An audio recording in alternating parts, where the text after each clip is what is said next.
Accursed desire. There was once a village dying slowly. The wells were dry, the fields were cracked, and hope had vanished from every home. Drought had turned the land into dust. One evening, a villager was returning from work. As he walked past the dried riverbed, he saw something impossible, a stone table standing there, faintly glowing in the fading light. Carved on its surface were these words: "Offer only what your heart can spare. Seek only what you truly need. Desire will find no answer." The man had almost nothing, but he placed a small handful of dried grass and a broken bead he kept for luck. With a desperate heart, he whispered, "Let my hunger be eased." The stone glowed brighter. Before his eyes, a sack full of fresh fruits appeared. Shocked and trembling, he ran into the village, breathless, as if he had seen something beyond belief. Villagers stopped what they were doing and turned toward him in worry. In moments, a crowd gathered around him. "What happened to you? Why do you look so shaken? What's going on?"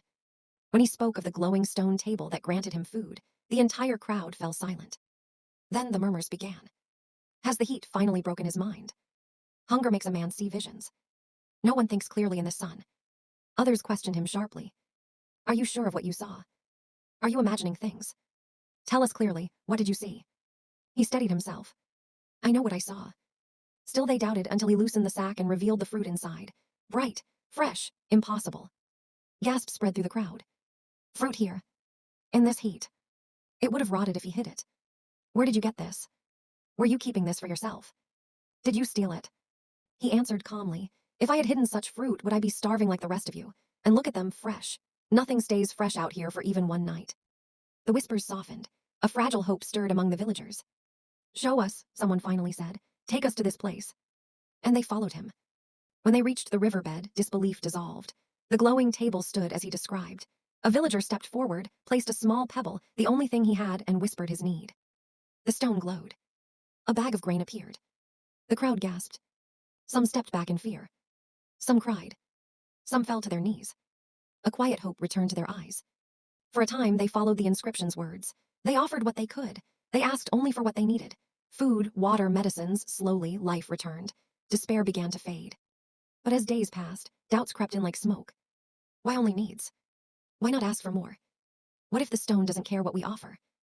What if we can take without giving anything? What if the rules are false?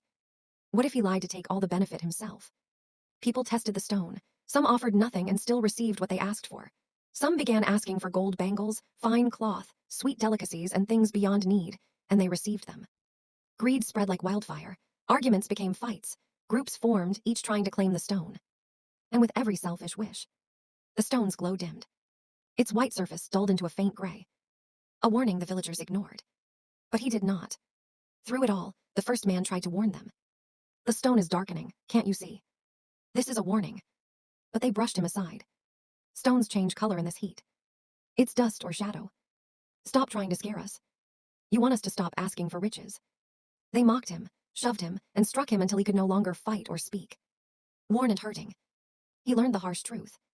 A mind caught in desire hears nothing else. With a heavy heart, he walked away from the village.